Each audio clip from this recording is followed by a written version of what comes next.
tahu satu hal. Engkau sedang terus membangun kehidupan umat-Mu. Terus bangun hidup kami ya Tuhan. Terus bawa kami melangkah dalam kebenaran-Mu. Dalam hal-hal ilahi yang Tuhan sediakan bagi kami. Kemudian saya mau saudara angkat satu tanganmu tinggi-tinggi. Taruh tangan kananmu di kepalamu masing-masing. Ikuti doa saya dan katakan di dalam nama Yesus. Aku taruh pikiranku di bawah ketuhanan Kristus. Aku taruh hidupku di mezbah Tuhan. Aku mintakan roh hikmat, roh pewahyuan, roh pengenalan akan Tuhan tercurah dalam hidupku, termeterai dalam batinku, menguasai aku, memastikan aku mengalami perjumpaan dengan Tuhan sendiri. Di dalam nama Yesus kami siap dengar firman Tuhan. Yang percaya sama-sama katakan amin, amin, amin. Puji Tuhan. Sebelum duduk boleh salam kanan kirimu dan bilang Tuhan dahsyat. Haleluya, Tuhan dahsyat, amin. Oh cuma 2 orang. Lagi sibuk salaman rupanya. Saya ulangi sekali lagi, Tuhan dahsyat, amin. Cuma 2 orang, Tuhan dahsyat, amin. Haleluya, berikan respon saudara seperti yang seharusnya. Dan saudara dipersilahkan duduk kembali. Saudara, saya meyakini bahwa kehidupan Kristen yang sejati adalah kehidupan sehari-hari yang penuh dengan keajaiban dan keilahian Tuhan. Amin. Kalau saudara merasa engkau adalah orang Kristen, orang percaya, ya sementara cawan-cawannya boleh dikumpulkan. Saya mau saudara memperhatikan apa yang saya sampaikan ini. Kalau saudara merasa sebagai orang percaya, engkau menjalani kehidupan sehari-hari yang biasa, yang normal-normal saja. Saya harus tegaskan, ada yang salah dalam hidup kita. Karena seharusnya, bilang seharusnya, kehidupan kekristenan yang sejati, yang lebih keras, kehidupan kekristenan yang sejati, selalu dipenuhi dengan keajaiban, keilahian, dan kemuliaan Tuhan. Setuju, amin? Karena bahkan dari sejak awal, kalau saudara membaca dalam Alkitab, ketika Yesus berbicara tentang orang-orang yang dilahirkan dari firman dan roh, dari air dan roh, itu akan langsung dibawa terhubung dengan realita kerajaan sorga. Betul, amin? Mungkin saya mengajak untuk kita membuka beberapa ayat Alkitab terlebih dahulu. Buka sama-sama Injil Yohanes pasal yang ketiga. Mari saya mengajak untuk kita membaca ayat yang ketiga. Yohanes 3 ayat yang ketiga. Yesus menjawab katanya. Bisa dengan keras kita baca sama-sama? Mari dengan keras, 1, 2, 3. Yesus menjawab katanya. Aku berkata kepadamu, sesungguhnya jika seorang tidak dilahirkan kembali, ia tidak dapat melihat kerajaan Allah. Loncat ayat yang kelima. Jawab Yesus, aku berkata kepadamu, sesungguhnya jika seorang tidak dilahirkan dari air dan roh, ia tidak dapat masuk ke dalam kerajaan Allah. Perhatikan 2 ayat ini saja. Yesus secara spesifik berbicara bahwa setiap orang yang dilahirkan dari air dan roh, dari firman dan roh, akan mengalami dia dibawa terhubung dengan realita kerajaan sorga. Bahkan akan dibawa masuk ke dalam kerajaan Allah. Ada orang di sini. Perhatikan baik-baik bahwa istilah kerajaan Allah atau sebutan yang lain kerajaan sorga, itu adalah sesuatu yang sifatnya rohani. Nah, cuma 2 orang. Sementara secara lahiriah kita mendapati kita masih ada dalam kehidupan sehari-hari di alam lahiriah ini. Tapi Alkitab menubuatkan Tuhan akan membawa setiap orang percaya untuk terhubung dan mengalami realita kerajaan Allah. Sesuatu yang sifatnya ilahi, sesuatu yang sifatnya supernatural, sesuatu yang sifatnya rohani. Tapi itu akan terjadi dalam kehidupan sehari-hari kita di alam lahiriah ini. Lihat satu ayat yang lain lagi, Roma pasal yang ke-14. Roma 14 ayat yang ke-17. Alkitab menulis seperti ini, sebab kerajaan Allah bukanlah soal makanan dan minuman, tetapi soal kebenaran, damai sejahtera, dan sukacita oleh Roh Kudus. Segala sesuatu yang dikaitkan dengan realita kerajaan sorga, ini sesuatu yang sifatnya rohani. Sesuatu yang sifatnya tidak kasat mata. Damai sejahtera itu kan tidak kelihatan. Kebenaran juga tidak kelihatan. Sukacita oleh Roh Kudus tidak kelihatan. Sesuatu yang sifatnya rohani, tapi real. Dalam kehidupan sehari-hari setiap kita. Nah, alasan kenapa ada banyak orang-orang Kristen sampai saat ini tidak bisa menikmati realita kerajaan sorga, karena di dalam pikirannya telah terlanjur terbangun benteng-benteng dan kubu-kubu keangkuhan manusia. Siasat orang itu sedemikian menguasai. Mari saya mengajak untuk saudara melihat di dalam kitab 2 Korintus pasal yang ke-10. 2 Korintus pasal yang ke-10. Saya mengajak untuk kita membaca ayat yang ketiga, kita baca sampai ayat yang kelima, atau ke ayat yang ke-6 lah sekalian. Salah satu alasan kenapa Paulus secara spesifik terus mengkonfrontasi kehidupan kekristenan yang duniawi, yang lahiriah, yang manusiawi. Karena Tuhan ingin menghendaki setiap kita hidup dalam keterhubungan dengan realita kerajaan sorga. Bilang sama-sama, seharusnya, sewajarnya, setiap hari, di setiap waktu, aku terus alami, ada realita Tuhan, ada pekerjaan firman dan roh, ada banyak peristiwa ajaib, ada banyak keilahian yang seharusnya terjadi dalam hidupku. Setuju, amin? Saya harap mulai dari sejak masa-masa sekarang ini, saudara terus mengembangkan takaran imanmu, menumbuhkan pemahamanmu, sehingga engkau selalu merindukan. Engkau mulai mengharapkan, mengembangkan takaran iman untuk mulai mengharapkan. Ada banyak perkara supernatural mulai terjadi. Ada banyak hal-hal yang ilahi mulai terjadi dalam hidupmu. Karena itu Tuhan sediakan bagi setiap kita. Itu yang normal. Setuju, amin? Tapi alasan orang percaya mengalami kesulitan, mengalami hal-hal yang ilahi, ditulis dalam 2 Korintus 10 mulai ayat yang ketiga, dituliskan seperti ini. Memang kami masih hidup di dunia, tetapi kami tidak berjuang secara duniawi. Karena senjata kami dalam perjuangan bukanlah senjata duniawi, melainkan senjata yang diperlengkapi dengan kuasa Allah yang sanggup untuk meruntuhkan benteng-benteng.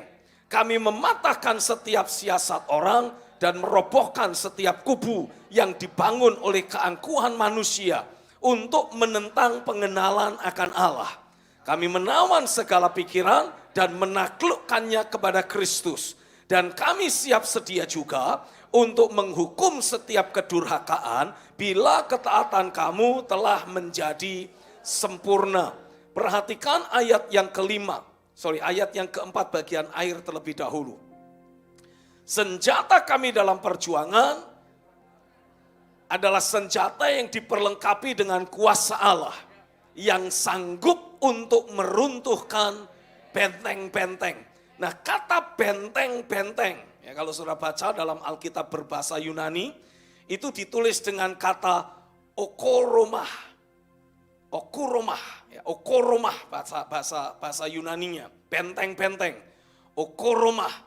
Yang dimaksud dengan okoromah itu segala bentuk argumentasi, alasan, opini yang dipakai oleh seseorang untuk mempertahankan pendapat atau keinginannya.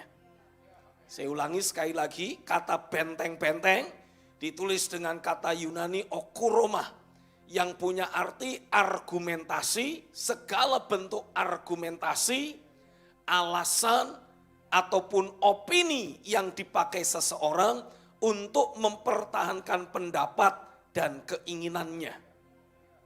Oke, simpan itu sebagai sebuah fakta rohani dalam hidupmu. Lalu dalam ayat yang kelima, kami mematahkan setiap siasat orang dan merobohkan setiap kubu yang dibangun oleh keangkuhan manusia untuk menentang pengenalan akan Allah. Dalam Alkitab berbahasa Inggris, dalam New English Translation, ditulis dengan kata and every arrogant obstacle that is raised up against the knowledge of God, and we take every thought captives to make it obey Christ. Tapi dalam terjemahan terjemahan New King James Version, ditulis dengan kata mematahkan siasat orang ini ditulis dengan kata casting down arguments. Jadi menjatuhkan, menghancurkan argumentasi. And every high thing that exalts itself against the knowledge of God. Hal-hal yang tinggi, yang berkeinginan meninggikan diri melawan pengenalan akan Tuhan. Tapi menarik, kalau tadi dalam New King James Version, kata siasat orang ditulis dengan kata arguments. Dalam Alkitab King James Version ditulisnya dengan kata imaginations. Tapi dalam Alkitab bahasa Yunani menarik, ditulisnya dengan kata logismos atau logika. Jadi segala bentuk imajinasi, argumentasi, logika, pemikiran pribadi, begitu kira-kira ya. Argumentasi dan pemikiran pribadi itu bisa menjadi benteng-benteng dan kubu-kubu yang menentang pengenalan akan Allah. Selama saudara sebagai orang percaya terus membiarkan adanya benteng-benteng dan kubu-kubu atau siasat orang yang ditulis dalam Alkitab berbahasa Inggris ini, maka saudara akan mendapati, engkau akan terus mengalami kesulitan untuk bisa melihat hal-hal yang ilahi. Ada orang di sini. Engkau akan terus mengalami kesulitan mengalami berbagai keajaiban yang Tuhan sudah sediakan. Hari ini saya berdoa biarlah Roh Kudus bekerja kuat dalam pikiran dan hatimu. Biarlah engkau sungguh-sungguh alami segala bentuk argumentasi, segala bentuk pemikiran pribadi, segala bentuk logika, segala bentuk pemikiran-pemikiran, opini-opini, alasan-alasan yang tidak selaras dengan firman akan betul-betul dihancurkan di dalam nama Yesus dari hidupmu. Sehingga engkau akan mulai bisa melihat perkara-perkara sorgawi. Engkau akan mulai bisa mengalami secara langsung berbagai keilahian yang dari Tuhan. Di dalam nama Yesus, biarlah Roh Kudus membongkar semua argumentasi, opini, pemikiran, alasan, dibongkar sepenuhnya di dalam nama Yesus. Yang percaya katakan amin. Tahukah saudara, yang namanya argumentasi, alasan, logika, pemikiran pribadi yang seringkali ditulis dalam Alkitab menentang pengenalan akan Allah, membuat saudara kesulitan melihat perkara-perkara ilahi, membuat saudara kesulitan mengalami perkara-perkara supernatural dalam hidupmu. Itu ternyata sudah tertanam dari sejak manusia jatuh dalam dosa. Makanya seringkali tanpa kita sadari itu sudah melekat dalam diri kita. Saya kasih contoh sederhana begini. Kalau saudara mendapati ada seorang anak lahir buta. Buat dia, dari sejak lahir dia memang tidak lihat apapun. Betul ya? Berbeda dengan orang yang sudah menjalani kehidupan tahun-tahun, katakanlah 10 tahun atau 20 tahun. Lalu tiba-tiba dia mengalami kebutaan. Menurut saudara, mana yang lebih menderita? Yang lahir buta atau yang umur 20 tahun baru buta? Yang 20 tahun baru buta itu lebih menderita. Betul ya? Nah masalahnya selama sekian waktu lamanya engkau itu tanpa sadar lahirnya buta. Kalau misalkan selama sekian tahun dari sejak awal engkau lahir buta, engkau tidak bisa mengenali, tidak bisa melihat realita kerajaan sorga. Perkara-perkara rohani saudara sering anggap sebagai sesuatu yang nun jauh di sana. Kalau bahasa kekristenannya, orang-orang yang sering bicara sorga dan perkara-perkara ilahi, mujizat, keilahian, selalu dianggapnya apa? Ngeroh. Kalau itu ngeroh berarti saudara selama ini ngejasmani. Ngelahiriah.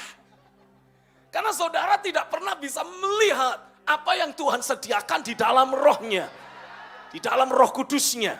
Halo, amin. Tapi Alkitab menubuatkan Roh Kudus akan menyingkapkan hal-hal yang tersembunyi yang ada dalam hati Tuhan ke dalam hidupmu. Tapi bagaimana engkau bisa mulai mengetahui apa yang Bapa sediakan? Kalau selama ini ada banyak benteng dan berbagai macam siasat orang yang menentang pengenalan akan Tuhan terus ada dalam pikiranmu. Setuju, amin. Yang sering kali terjadi, dan ini dilakukan dari sejak manusia pertama jatuh dalam dosa.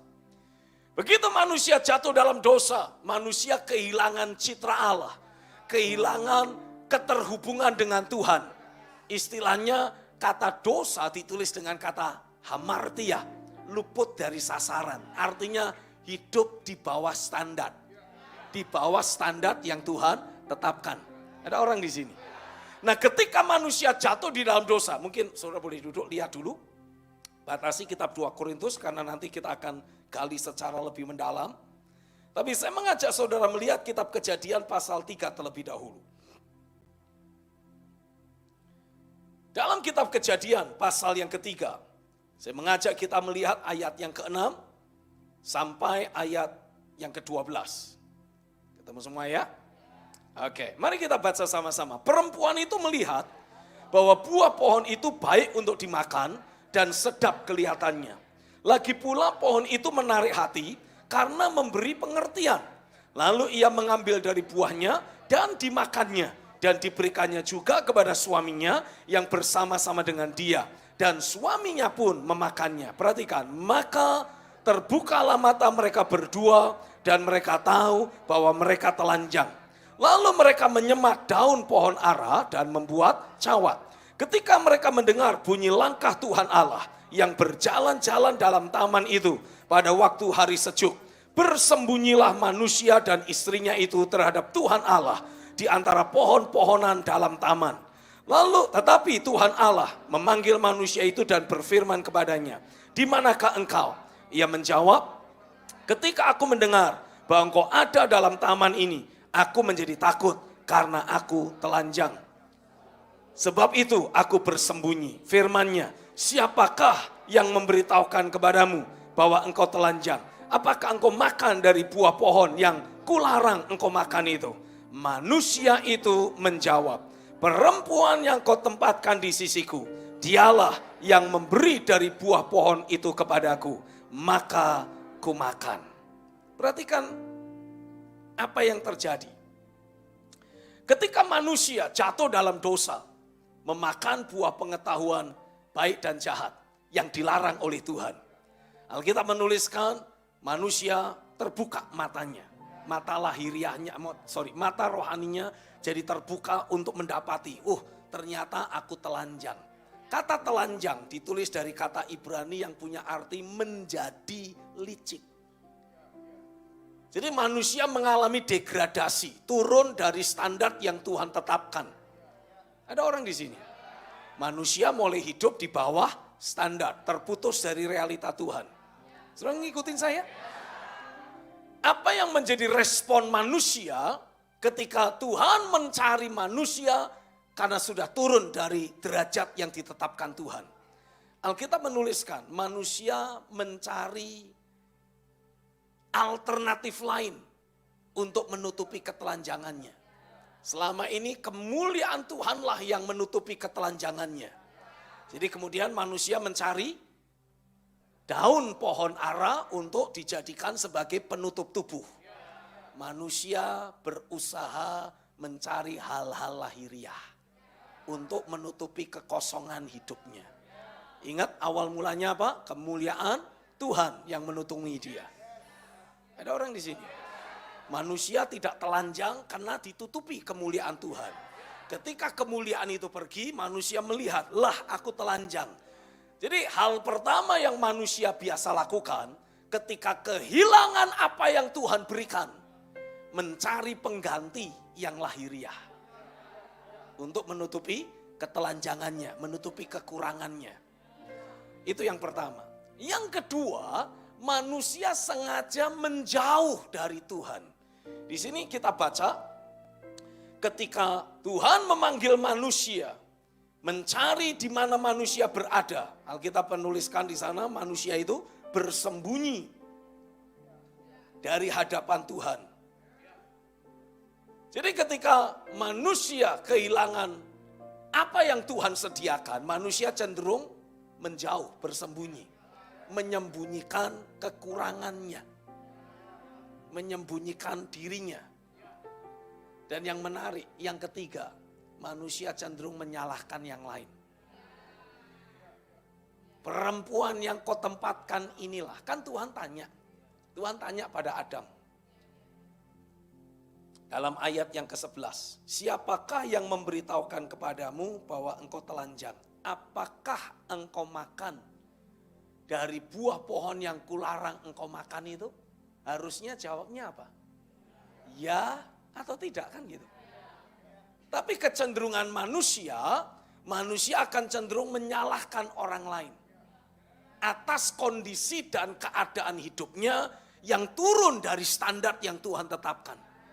Perempuan yang kau tempatkan di sisiku, dialah yang memberi dari buah pohon itu kepadaku, maka ku makan. Perhatikan baik-baik. Upaya menutupi kekurangannya, upaya untuk melepas tanggung jawab, dan upaya untuk menyalahkan orang, itu akan selalu muncul dalam hidup manusia dan akan selalu ada menjadi cikal bakal, benteng-benteng dan siasat orang yang menentang pengenalan akan Allah.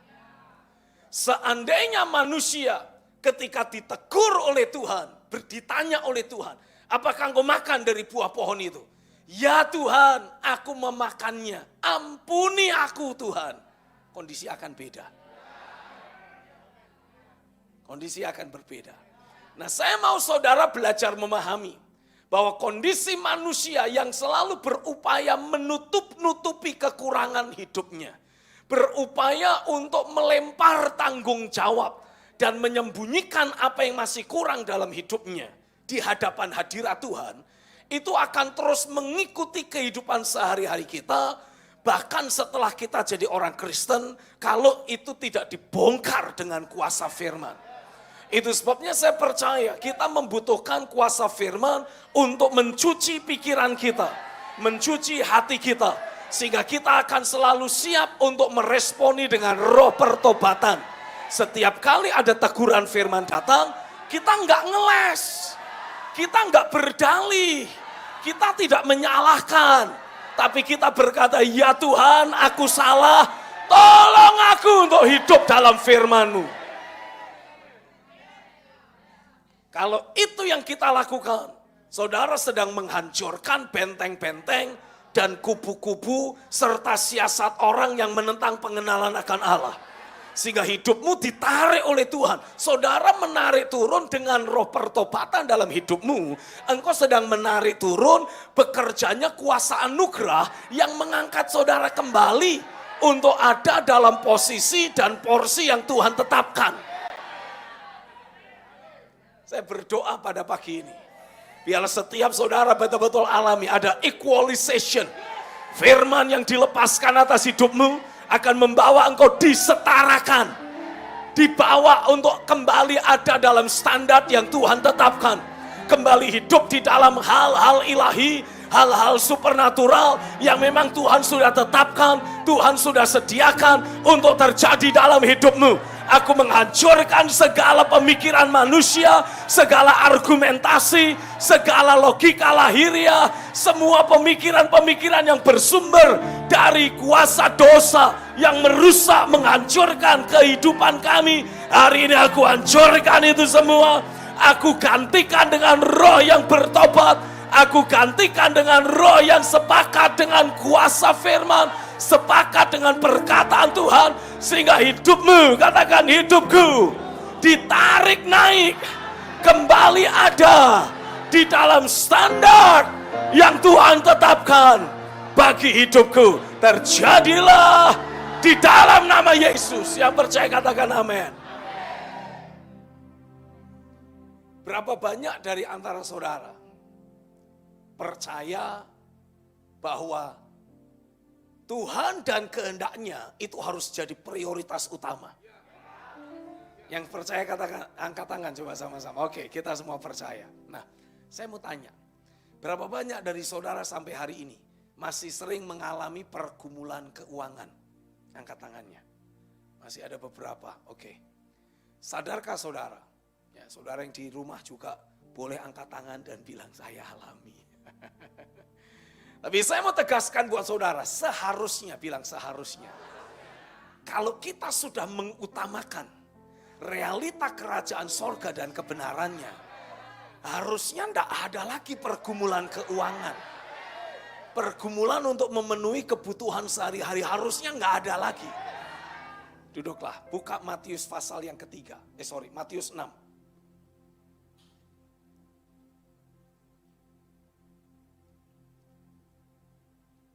Matius pasal yang ke-6, ayat yang Ayat yang ke-30 deh. Ayat 30 sampai 33. Jadi jika demikian, Allah mendandani rumput di ladang, yang hari ini ada dan besok dibuang ke dalam api, tidakkah ia akan terlebih lagi mendandani kamu, hai orang yang kurang percaya? Sebab itu janganlah kamu khawatir dan berkata, apakah yang akan kami makan? Apakah yang akan kami minum? Apakah yang akan kami pakai? Semua itu. Sebentar. Semua itu. Apa yang dimaksud dengan semua itu tadi? Apa yang kami akan makan, apa yang akan kami minum, apa yang akan kami pakai. Semua itu dicari bangsa-bangsa yang tidak mengenal Allah. Akan tetapi Bapamu yang di sorga tahu bahwa kamu memerlukan semuanya itu. Bapamu tahu. Lalu Alkitab menuliskan, tetapi carilah dahulu kerajaan Allah dan kebenarannya. Stop. Perhatikan ayat 32 dan ayat 33 ini. Gabungkan jadi satu. Boleh dimunculkan di layar? Ayat 32 dan ayat 33. Semua itu, hal makan, minum, dan apa yang kita pakai, dicari oleh bangsa-bangsa yang tidak mengenal Allah. Betul ya? Akan tetapi, Bapamu yang di sorga tahu bahwa kamu memerlukan semuanya itu. Jadi hal yang dicari oleh semua orang di seluruh bangsa, Bapa di sorga tahu.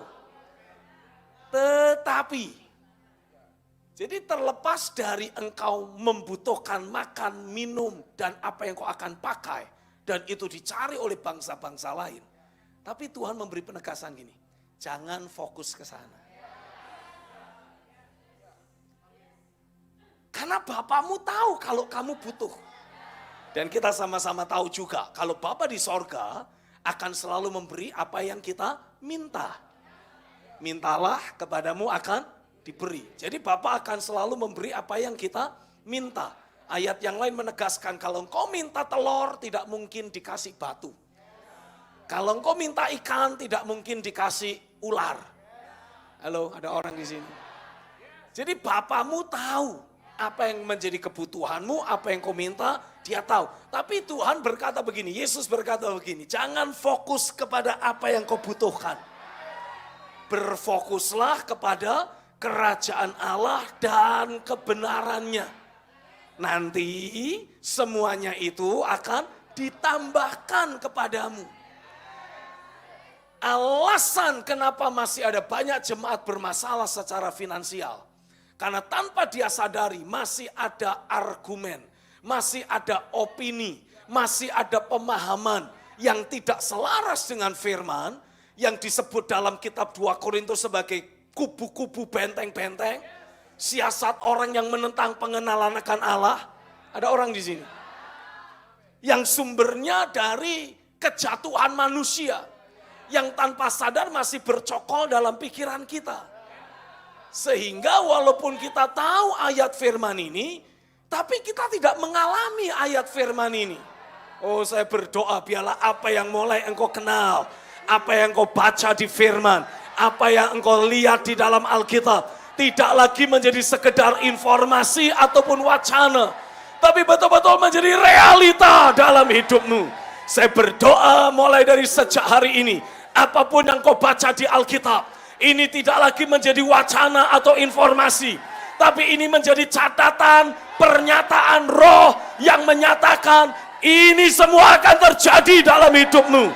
Ada sebuah keyakinan, ada sebuah pemahaman bahwa apapun yang ditulis di Alkitab akan betul-betul Tuhan kerjakan dalam hidupmu.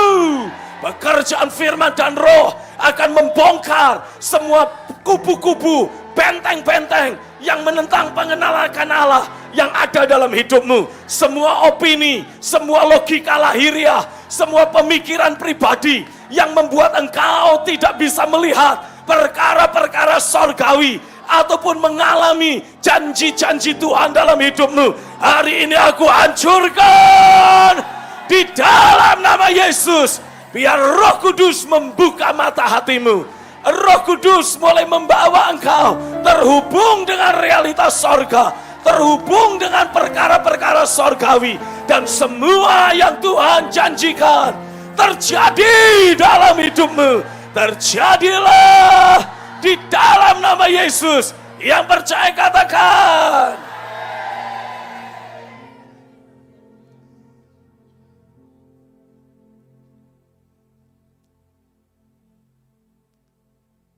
Yesus memberikan penekasan. Jangan khawatir akan apa yang hendak kamu makan. Jangan khawatir akan apa yang kamu minum ataupun apa yang akan kamu pakai.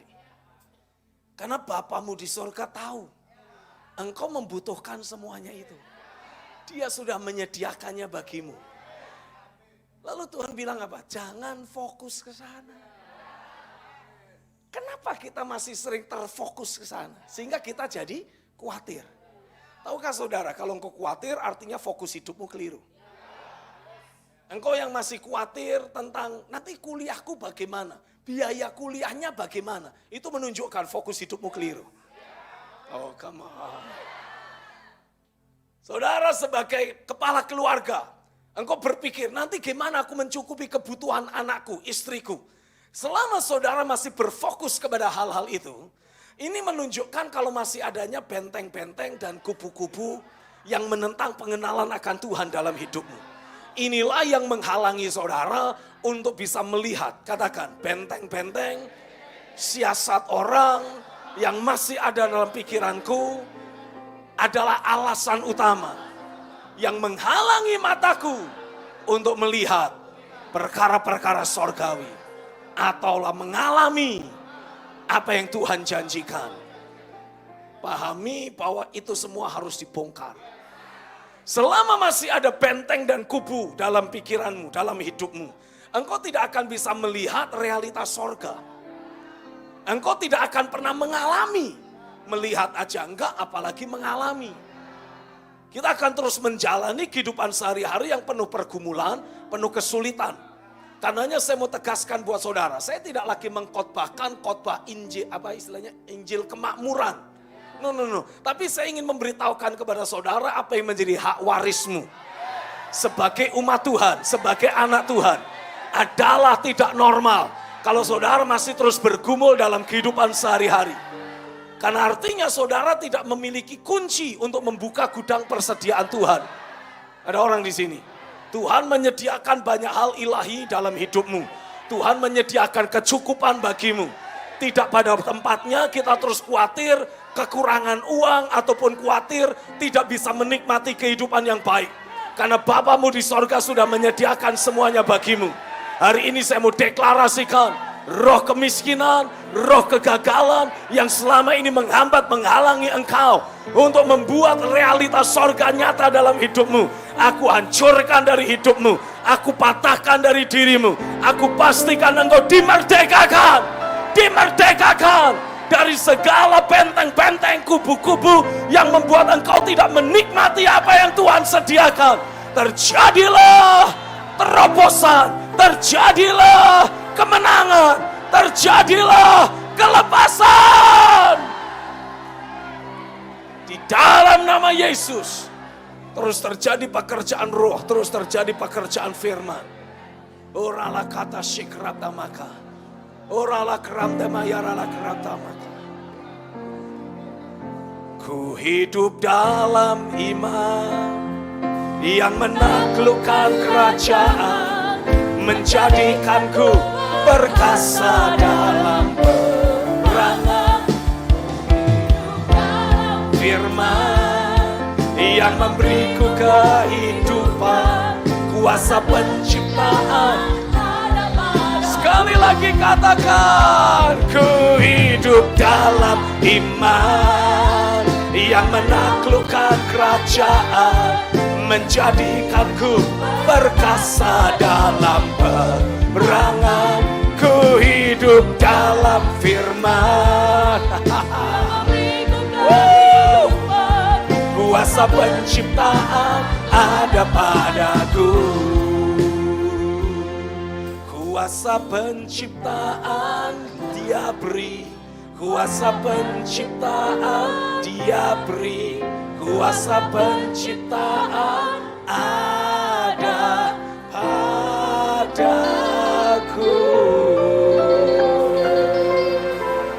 Berikan sorak-sorai bagi Tuhan. Haleluya.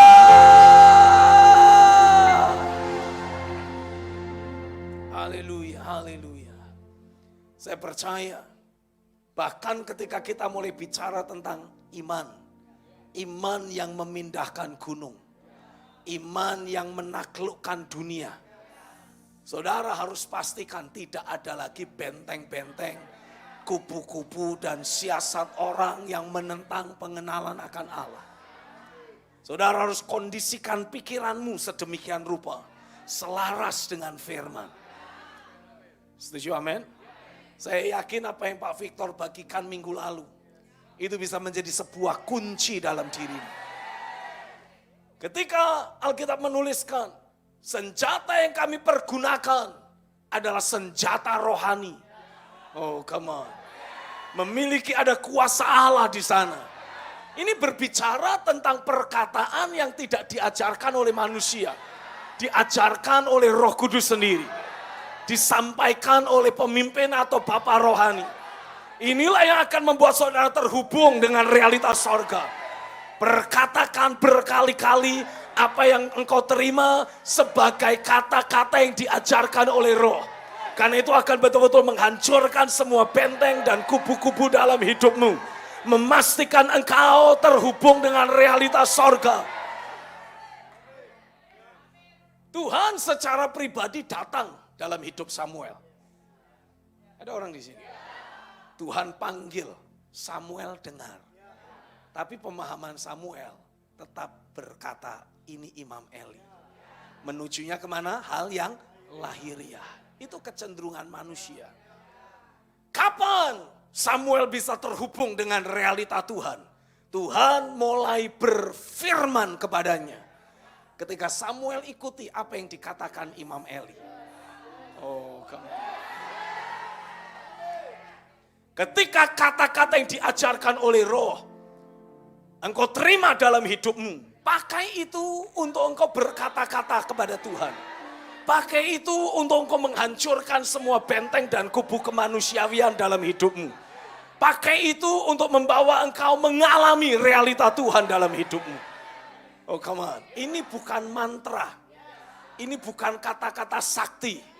Tapi inilah password rohani yang akan membawa saudara kembali mengalami Tuhan itu nyata. Dia terus bekerja dalam hidupmu. Hari ini aku deklarasikan di dalam nama Yesus. Tidak ada lagi jemaat yang terus hidup biasa-biasa saja. Tidak ada lagi jemaat yang terus menjalani kehidupan sehari-hari yang manusiawi apalagi duniawi.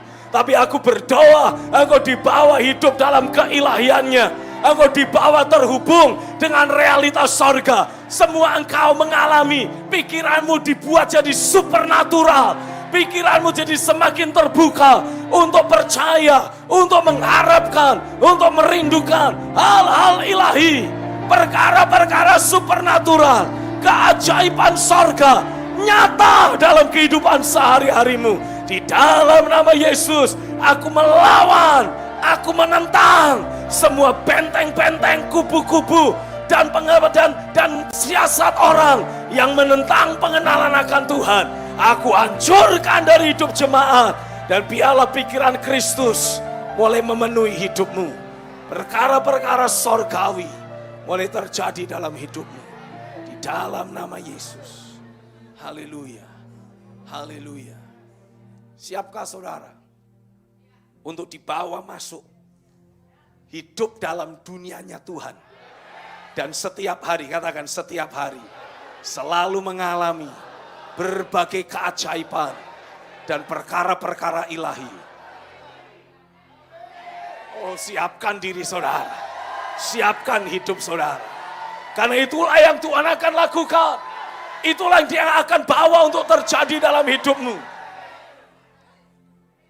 Dari sejak acara Prophetic Direction bulan Januari kemarin, rupanya sudah mulai ada banyak hal-hal supernatural, perkara-perkara ilahi yang mulai terjadi dalam kehidupan orang-orang yang mengikuti session yang ada. Saya mengharapkan, saya merindukan. Saudara mungkin bilang, wah Pak, saya nggak ikut hadir, salahmu dewek. Tapi saya mau saudara punya rekaman untuk mengikuti, mengupdate dirimu sendiri. Setuju, amin? Miliki rekaman yang ada untuk update dirimu sendiri dan mulai kembangkan takaran imanmu. Karena inilah yang akan menjadi tanda-tanda yang akan menyertai setiap engkau yang hidup pada hari-hari yang terakhir ini. Orang-orang percaya akan dibawa terhubung dengan perkara-perkara sorgawi. Orang-orang percaya akan alami realita Tuhan secara nyata. Setiap orang percaya, katakan setiap orang percaya. Lihat kanan kirimu, bilang artinya termasuk kamu. Setuju, amin? Tuhan tidak akan melepas engkau. Tuhan tidak akan membiarkan engkau menjalani kehidupan sehari-hari di atas muka bumi ini secara manusiawi. Tuhan akan pastikan, katakan Tuhan akan pastikan. Aku alami ada banyak perkara sorgawi terjadi dalam hidupku. Coba saya mau ajak saudara melihat kitab Markus. Markus pasal yang ke-16. Kitab Markus pasal yang ke-16. Ini catatan tentang peristiwa ilahi yang terjadi dalam kehidupan murid-murid setelah kebangkitan Kristus. Setelah Yesus bangkit pagi-pagi, pada hari pertama minggu itu, ia mula-mula menampakkan dirinya kepada Maria Magdalena. Daripadanya Yesus pernah mengusir 7 setan. Lalu perempuan itu pergi memberitahukannya kepada mereka yang selalu mengiringi Yesus dan yang pada waktu itu sedang berkabung dan menangis. Tetapi ketika mereka mendengar bahwa Yesus hidup dan telah dilihat olehnya, mereka tidak percaya. Perhatikan ini baik-baik.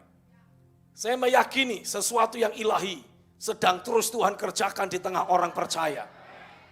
Tapi karena ada banyak orang-orang percaya sedang terus mengalami tekanan, sedang terus mengalami pekerjaan musuh yang menanamkan opini-opini lahiriah, pemikiran-pemikiran manusiawi. Emosi mereka mengalami kerusakan sedemikian rupa karena ada banyak hal-hal buruk yang terjadi. Ada banyak peristiwa negatif yang mereka alami. Sehingga mereka tidak percaya. Tapi saya berdoa dan saya hancurkan roh tidak percaya dalam kehidupan orang-orang Kristen. Khususnya engkau yang sedang melihat rekaman ini. Aku berdoa, aku hancurkan roh keraguan, roh tidak percaya yang menghambat, menghalangi engkau untuk mengalami realita Tuhan. Menghambat-menghalangi engkau untuk melihat realita kerajaannya. Aku hancurkan di dalam nama Yesus. Yang engkau sungguh-sungguh alami, Tuhan buka mata hatimu untuk melihat realita kerajaannya. Menanamkan dalam hidupmu dasar keyakinan, iman, untuk membawa engkau mengalami penggenapan janji-janji Tuhan. Ada banyak perkara ilahi akan Tuhan buat terjadi atasmu. Ada banyak perkara sorgawi Tuhan akan lakukan dalam kehidupanmu sehari-hari. Terjadilah atasmu, dan biarlah roh iman terimpartasi dalam hidupmu. Demi nama Yesus, sama-sama katakan. Amin, amin, amin. Haleluya. Ayat 12. Sesudah itu ia menampakkan diri dalam rupa yang lain kepada 2 orang dari mereka. Ketika keduanya dalam perjalanan keluar kota. Lebih keras ayat 13. Lalu kembalilah mereka dan memberitahukannya kepada teman-teman yang lain. Tetapi kepada mereka pun teman-teman itu tidak percaya. Akhirnya ia menampakkan diri kepada ke-11 orang itu ketika mereka sedang makan. Dan ia mencela ketidakpercayaan dan kedegilan hati mereka. Oleh karena mereka tidak percaya kepada orang-orang yang telah melihat dia sesudah kebangkitannya. Sekali lagi saya mau tegaskan buat saudara, Kekristenan yang sejati selalu berkaitan dengan keilahian Tuhan. Dari sejak awal. Tapi dari sejak murid-murid pertama pun, masih ada begitu banyak orang percaya yang membiarkan dirinya dikuasai oleh argumentasi, pemikiran, logika, opini yang sifatnya manusiawi yang menentang pengenalan akan Allah. Yesus bangkit. Gak mungkin. Tidak percaya.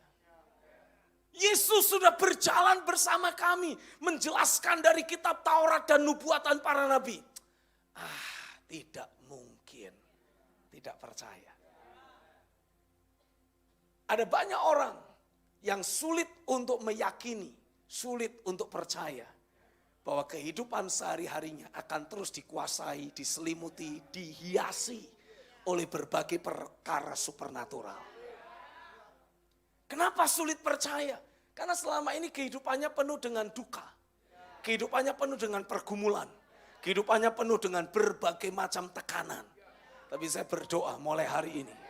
Tuhan betul-betul memerdekakan engkau. Tuhan membawa engkau untuk bisa melihat realita kerajaannya. Bahkan Tuhan membawa engkau untuk mencicipi perkara-perkara sorgawi. Aku berdoa mulai hari ini tidak ada lagi pemikiran, logika, pertimbangan, opini yang sifatnya lahiriah, manusiawi yang menentang pengenalan akan Allah terus ada dalam hidupmu. No more! Tuhan memerdekakan engkau. Tuhan membebaskan engkau. Tuhan membangun ulang pikiranmu. Tuhan betul-betul membawa engkau untuk melihat realita kerajaan. Tuhan membawa engkau untuk terhubung dengan realita kerajaan. Dan mengalami banyak keajaiban dalam hidupmu. Terjadilah di dalam nama Yesus. Terjadilah di dalam nama Yesus. Haleluya. Amin. Haleluya. Karenanya kalau saudara sampai hari ini terus mengalami ada banyak pergumulan, khususnya pergumulan keuangan. Saya harus tegaskan dalam hidupmu. Hal itu hanya disebabkan karena masih ada banyak PR dalam pikiranmu, dalam pemahaman dan logikamu yang harus engkau selesaikan. Sebelum engkau betul-betul terhubung dengan realitas sorga. Karena saat saudara terhubung dengan realitas sorga, harusnya, bilang harusnya, tidak ada lagi kebutuhan dalam hidupmu. Orang Israel itu tidak percaya. Makanya mereka muter-muter di padang gurun berapa lama? 40 tahun. Tuhan memberi janji. Kamu akan menaklukkan tanah perjanjian. Raksasa yang ada akan kamu taklukkan. Kota-kota yang berkubu akan kamu hancurkan. Kamu akan menguasai tanah perjanjian. Itu janji Tuhan toh? Tapi Israel tidak percaya. Makanya terpaksa mereka harus terus putar-putar di padang gurun. Tapi selama 40 tahun orang Israel di padang gurun. Orang Israel yang tidak percaya. Selama 40 tahun tetap mengalami adanya mujizat. Tiap pagi, bilang tiap pagi. Ketika mereka buka pintu kemah, mereka mendapati ada makanan. Ada mana yang Tuhan sudah sediakan. Loh, terhadap orang yang tidak percaya saja, Tuhan tetap menyediakan mujizat. Apalagi buat saudara. Ketika engkau berkata, aku percaya. Sudah sewajarnya, bilang sudah sewajarnya. Selalu ada keajaiban, selalu ada mujizat, menyertai hidupku. Karena aku adalah orang yang percaya. Itu yang seharusnya terjadi.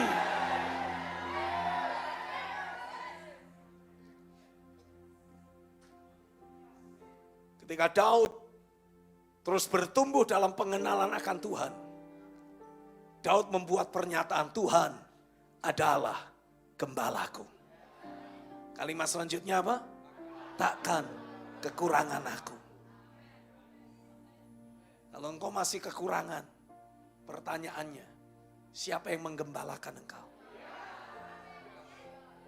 Kata Tuhan adalah gembalaku berbicara tentang Dia adalah pribadi yang menuntun hidup kita. Jadi siapa yang menuntun hidupmu selama ini? Sampai saudara masih terus berkekurangan. Pasti itu disebabkan karena opini-opini manusiawi, pikiran-pikiran lahiriah. Ada orang di sini. Pemahaman-pemahaman yang keliru tentang hidup ini yang masih memimpin hidupmu. Artinya masih ada benteng-benteng dan kubu-kubu dalam hidupmu yang menentang pengenalan akan Allah. Sehingga sulit bagi saudara untuk melihat Dia sebagai pribadi yang mencukupimu. Sulit bagimu untuk mengalami pemeliharaan Tuhan secara nyata dalam hidupmu. Karena saudara masih mengalami mata hatimu diarahkan ke arah yang lain. Tapi bilang ini saatnya. Aku melihat Tuhan secara nyata. Saat mata rohaniku terbuka, sesuatu yang ilahi terjadi dalam hidupku. Setuju, amin? Karenanya saya berdoa biarlah pikiranmu ini terus diselaraskan dengan firman. Saya berdoa biarlah pikiranmu ini terus engkau bangun ulang, engkau cetak ulang dengan firman-Nya. Secara spesifik Alkitab banyak berbicara tentang pikiran. Ya, kalau saudara membaca dalam kitab Amsal, mana ini? Amsal pasal yang keempat. Kalau saudara membaca dalam kitab Amsal pasal 4 ayat yang ke-23, dalam terjemahan versi mudah dibaca, Alkitab menulis seperti ini, di atas segala-galanya, hati-hatilah terhadap yang kau pikirkan. Karena pikiranmu mengendalikan hidupmu. Betul? Lalu dalam kitab Filipi pasal 4 ayat yang ke-8 terjemahan firman Allah yang hidup juga menuliskan hal yang sama. Arahkan pikiran saudara kepada hal-hal yang benar, yang baik dan yang adil. Renungkanlah hal-hal yang murni dan indah serta kebaikan dan keindahan dalam diri orang lain.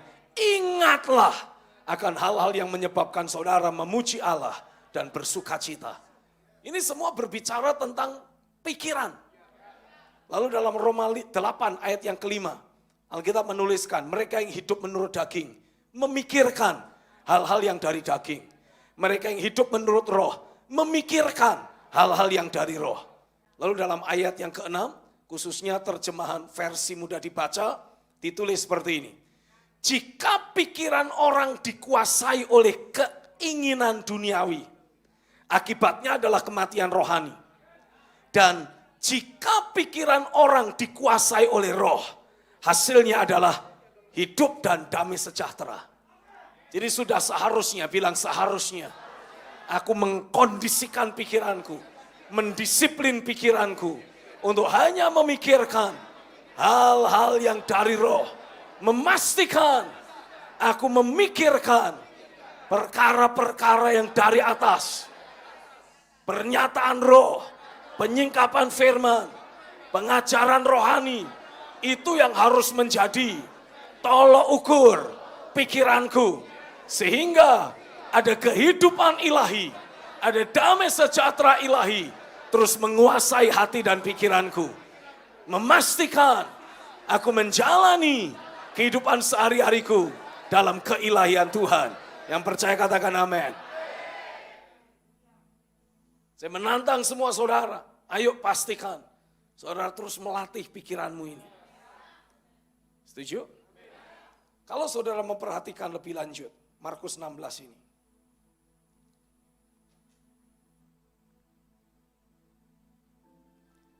Saya ajak untuk kita baca ayat yang ke-14 mulai. Akhirnya ia menampakkan diri kepada ke-11 orang itu ketika mereka sedang makan. Dan ia mencela ketidakpercayaan dan kedegilan hati mereka.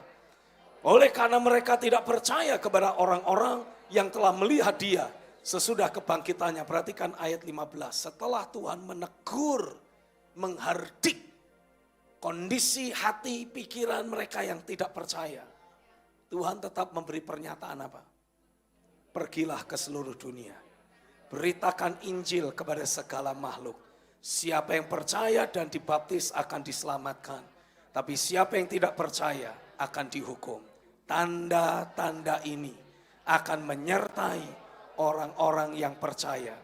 Mereka akan mengusir setan-setan demi namaku. Mereka akan berbicara dalam bahasa-bahasa yang baru bagi mereka. Mereka akan memegang ular dan sekalipun mereka minum racun maut, mereka tidak akan mendapat celaka. Mereka akan meletakkan tangannya atas orang sakit dan orang itu akan sembuh. Mendapati kondisi murid yang masih tidak percaya, Yesus tetap berkata, pergilah. Beritakan Injil kepada semua bangsa. Bawa mereka menjadi muridku. Yang percaya baptiskan. Dan kau akan mendapati tanda-tanda ini akan menyertai orang yang percaya. Dari rangkaian ayat firman ini, ketika saya merenung, Tuhan berfirman, Tuhan bilang, aku tidak menaruh pengharapanku atas kehidupan umat dan orang-orang percaya yang masih hidup dalam ketidakpercayaan. Aku menaruh keyakinanku, Tuhan pun punya iman. Dia berkata, aku menaruh keyakinanku pada kerja kuasa firman dan rohku yang akan bekerja dalam hidup orang-orang yang ada. Hari ini sebagai hamba Tuhan, saya bisa memberi penegasan padamu. Sebagaimana Tuhan percaya pada firman yang dia ucapkan, akan mencetak ulang hidupmu. Akan membentuk engkau menjadi pribadi-pribadi yang berbeda. Menjadi pribadi yang punya iman, yang mengalahkan dunia. Punya iman yang membuat gunung berpindah. Oh, Roh Kudus meyakinkan hatiku. Terlepas dari kondisimu yang sekarang, kuasa firman dan roh akan terus kerja dalam hidupmu. Aku berdoa sebagai hamba Tuhan, aku memberkati engkau.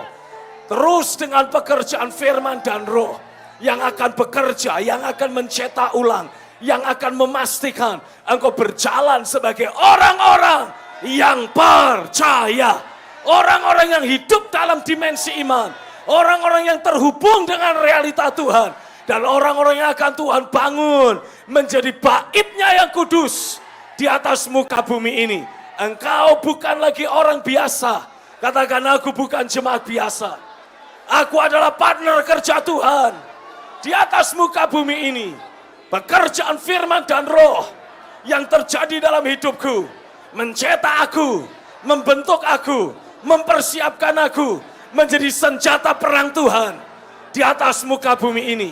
Lewat hidupku, realitas sorga akan dimanifestasikan. Lewat keberadaanku, perkara-perkara ilahi, keajaiban, mujizat akan terus terjadi. Bukan hanya dalam diriku, tapi melalui aku, menjangkau, menjamah semua orang yang terhubung dengan diriku. Terjadilah di dalam nama Yesus. Oh, tepuk tangan bagi Tuhan. Haleluya. Haleluya.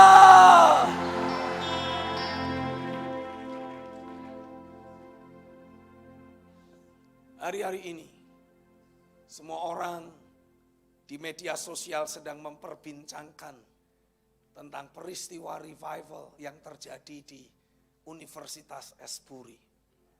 Orang berdatangan dari banyak tempat.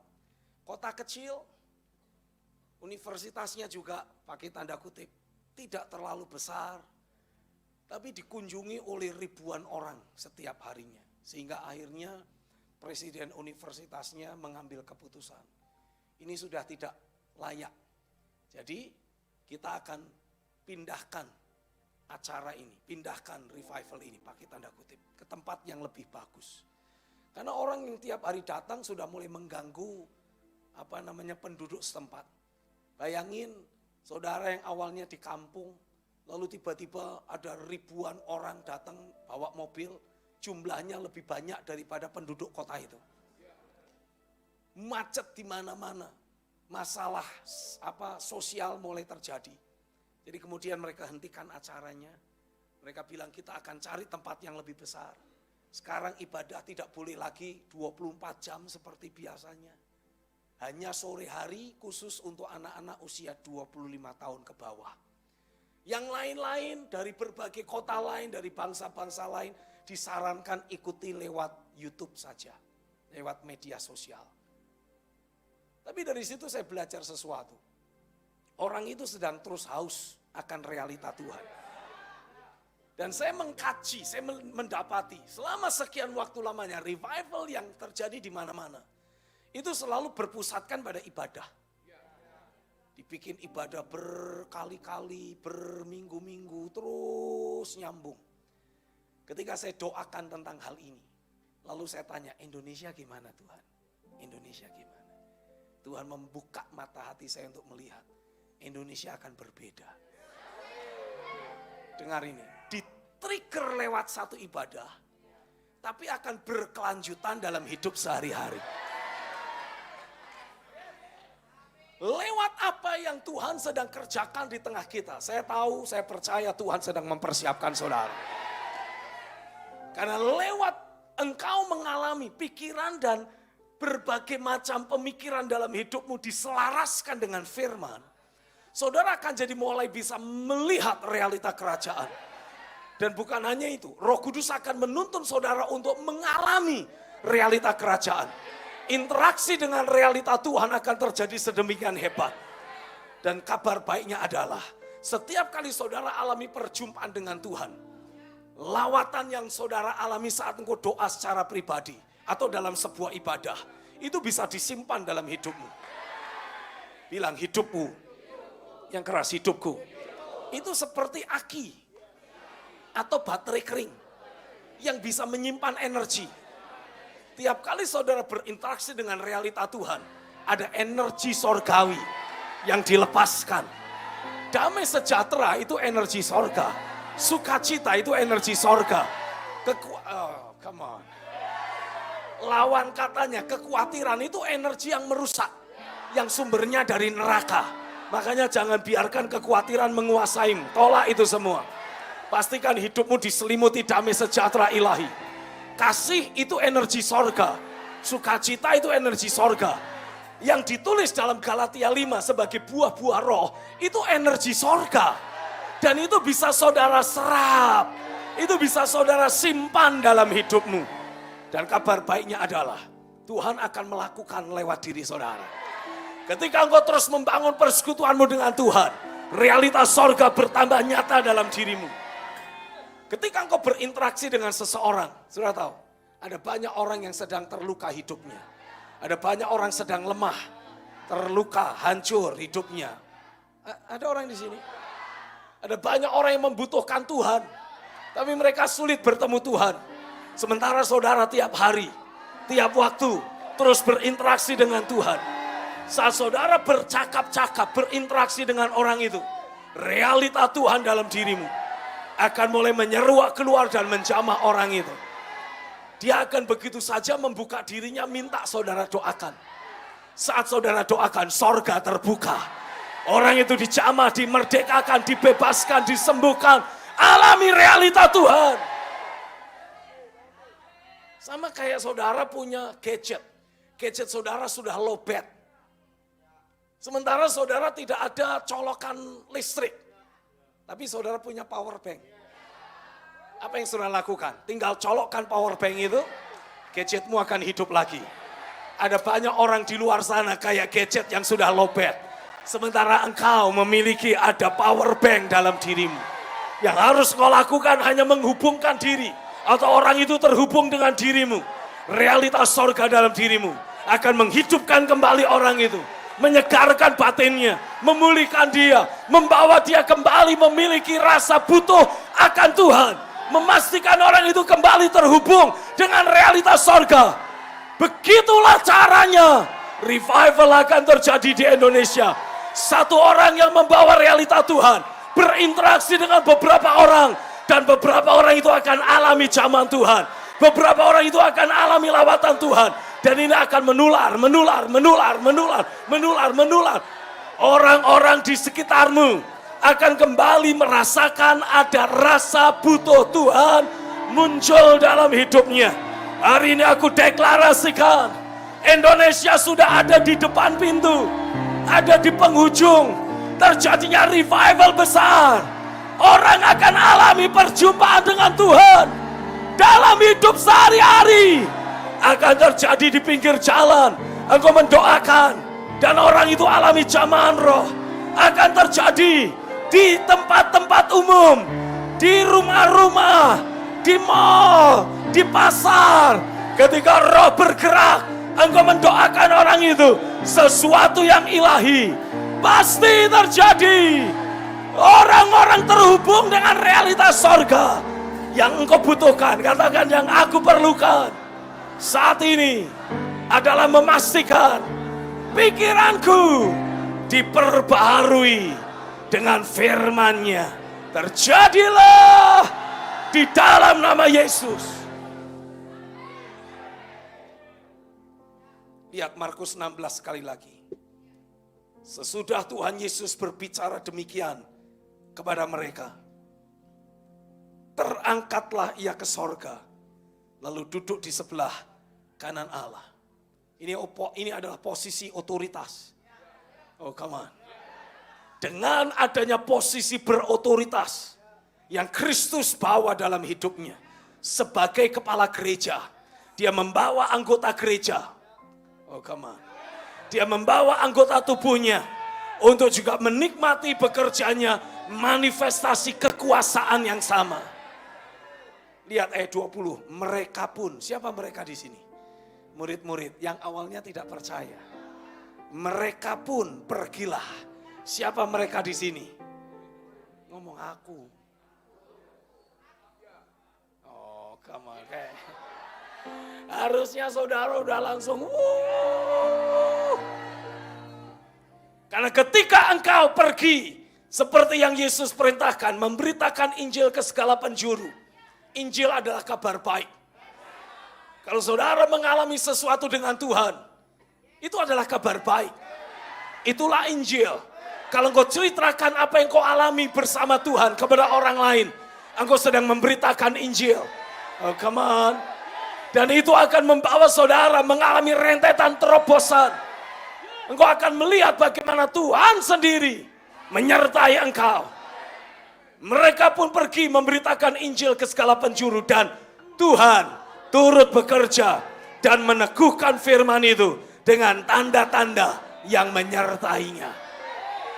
Bersiaplah, sesuatu yang ilahi akan Tuhan kerjakan dalam hidupmu.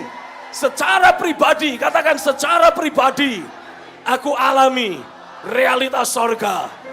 Dan dari hidupku yang mengalami Tuhan, akan mengalir kesaksian, kabar baik. Dan ketika ada orang mau percaya pada cerita, kabar baik, kesaksian yang aku sampaikan, keilahian yang sama yang aku alami, akan mereka alami juga. Oh come on. Amin. Itulah yang Tuhan akan lakukan dalam hidupmu. Tapi yang sekarang ini, bilang yang sekarang ini harus aku lakukan. Aku harus mendisiplin pikiranku. Didisiplin untuk menjadi ilahi. Ayat terakhir, Efesus pasal yang keempat. Efesus 4 ayat 22 sampai ayat 24. Yaitu bahwa kamu berhubung dengan kehidupan kamu yang dahulu harus menanggalkan manusia lama yang menemui kebinasaannya oleh nafsunya yang menyesatkan, supaya kamu diperbaharui di dalam roh dan pikiranmu dan mengenakan manusia baru yang telah diciptakan menurut kehendak Allah di dalam kebenaran dan kekudusan yang sesungguhnya. Perhatikan ayat 22, engkau harus menanggalkan manusia lama. Betul? Ketemu kalimat itu? Kamu harus menanggalkan manusia lama. Manusia lama ini juga bisa dihidupi oleh orang Kristen. Sudah Kristen tapi tetap membawa manusia lama. Makanya walaupun Kristen, kita kenal ada Kristen yang duniawi. Kita kenal ada Kristen yang lahiriah. Ada orang di sini. Ada Kristen yang hidup dalam kedagingan. Ini karena masih mengenakan manusia lama. Tapi perhatikan ayat 24. Ayat 24 Paulus menegaskan, kamu harus mengenakan manusia baru. Betul? Sebagai manusia baru engkau akan terus terhubung dengan realitas sorga. Sebagai manusia baru engkau terus nikmati damai sejahtera. Oh come on. Engkau terus nikmati sukacita, engkau terus nikmati perkara-perkara sorgawi. Tapi untuk saudara membuang manusia lama dan mengenakan manusia baru, ayat 23 menjadi kata kuncinya. Kamu harus dibaharui dalam roh dan pikiranmu. Dalam Alkitab terjemahan New King James Version ditulis dengan kata and be renewed in the spirit of your mind. Nature pikiranmu ini harus dicetak ulang. Kata dibaharui, be renewed. Kata Yunani yang dipakai adalah ananeo. Kata ananeo itu diterjemahkan sebagai to renovate, direnovasi, reform, dicetak ulang. Bentuk yang sudah ada dalam pikiranmu itu dicetak ulang. Bentuk apa maksudnya? Bentuk yang lahiriah, yang duniawi, yang manusiawi, yang kedagingan. Ini dicetak ulang supaya jadi ilahi. Memiliki hasrat, katakan memiliki hasrat terhadap hal-hal rohani. Nah, saudara harus melatih hasratmu, minatmu terhadap perkara-perkara rohani. Lebih daripada hal-hal lahiriah. Saat saudara pegang remote TV, sudah siap nyalain untuk nonton K-pop, drama seri yang saudara sudah ikuti sekian waktu lamanya. Lagi pegang, siap nyalain, tahu-tahu kayak mendapati ada impresi dalam hatimu. Daripada nonton itu, mending baca Alkitab. Apa yang kau akan lakukan? Wah, sebentar aja. Tetap nyalain. Bentar aja. Itu adalah bentuk pikiran yang sudah tercetak. Nature pikiran yang lama. Inilah yang akan mengkondisikan saudara terus hidup memanifestasikan manusia lama. Ada orang di sini? Tapi saat saudara belajar mau nyalain, ada suara Roh Kudus. Baca aja Alkitab. Saudara nurut. Oke, udah. Lalu engkau mulai baca Alkitab. Walaupun sementara engkau baca, pikiranmu tuh melayang. Lee Jong Sun. Ya asal keluar aja sih. Atau siapalah yang jadi bintang populer K-pop saudara. Atau sukanya nonton India, sarungan. Bukan. Sarukan, kok sarungan. Itu terus yang muncul dalam pikiranmu, jadi kurang konsentrasi. Apa yang kau harus lakukan? Paksa pikiranmu. Pakai mulutmu untuk engkau berkata-kata, hai pikiran, fokus dengan firman. Lupakan sarungan. Nanti boleh pakai sarung. Sekarang firman dulu. Lee Jong Sun bisa menunggu. Firman dulu. Dan paksa dirimu baca Alkitab. Percayalah, awalnya enggak nyaman. Sama kayak saudara tidak pernah olahraga, tahu-tahu diajak Coach Henry lari 3 kilo. Ya, dia biasa 30 kilo, 42 kilo. Ini cukup 3 kilo saja. Itu untuk icip-icip pemanasan. Dan saudara melihat ada banyak penglihatan muncul. Berkunang-kunang. saudara napas terengah-engah, nyaris pingsan. Lalu besok tepar 3 hari.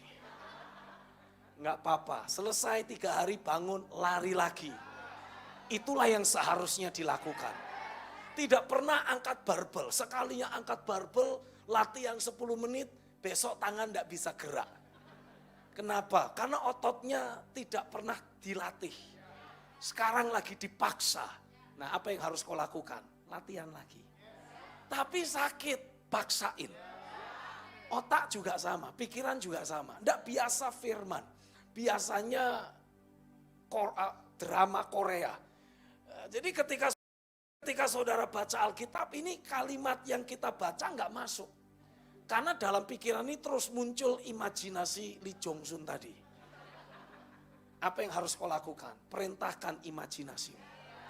Ingat siasat orang itu diterjemahkan dalam Alkitab King James Version dengan kata imagination. Jadi imajinasi kita ini seringkali memberontak, membawa kita keluar dari arah yang ditujukan pada Tuhan. Pengennya ke arah yang enak, yang ringan, yang sederhana, yang gampang-gampang, yang lahiriah, yang duniawi. Nah, kita paksa imajinasi kita. Fokus pada firman. Imajinasikan firman. Ada orang di sini? Dan saya percaya kalau itu yang kau lakukan. Manusia lama ditanggalkan. Manusia baru dipakai. Kalau dengan tekun, bilang dengan tekun. Engkau lakukan itu. Engkau akan alami realitas sorga tambah nyata.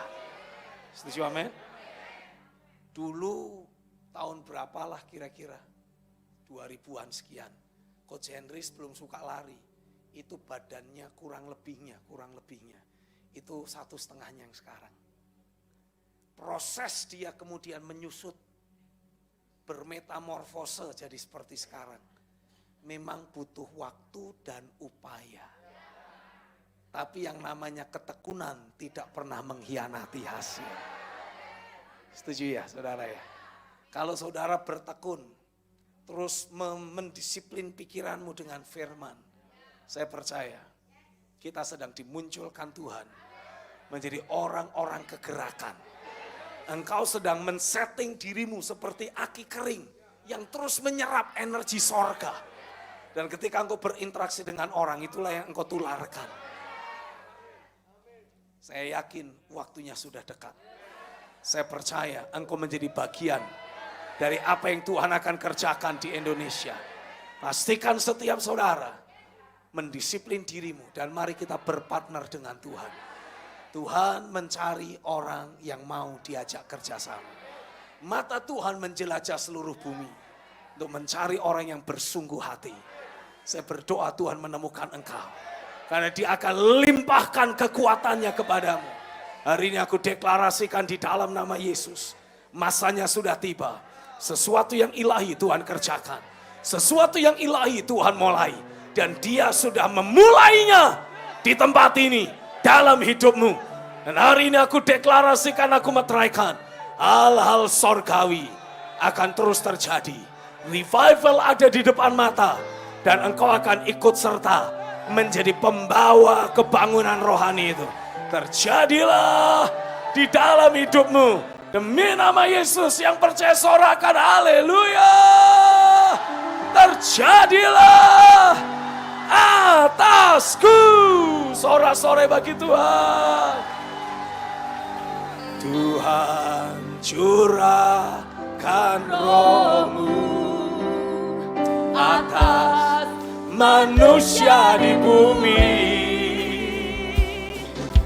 Biar anak-anakmu menyampaikan nubuatan, beri mimpi dan penglihatan,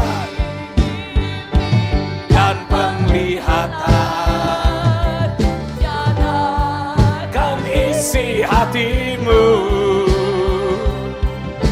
Biar iman kami bangkit, surga nyatakan kedatangan harimu. Kan ada kebangkitan yang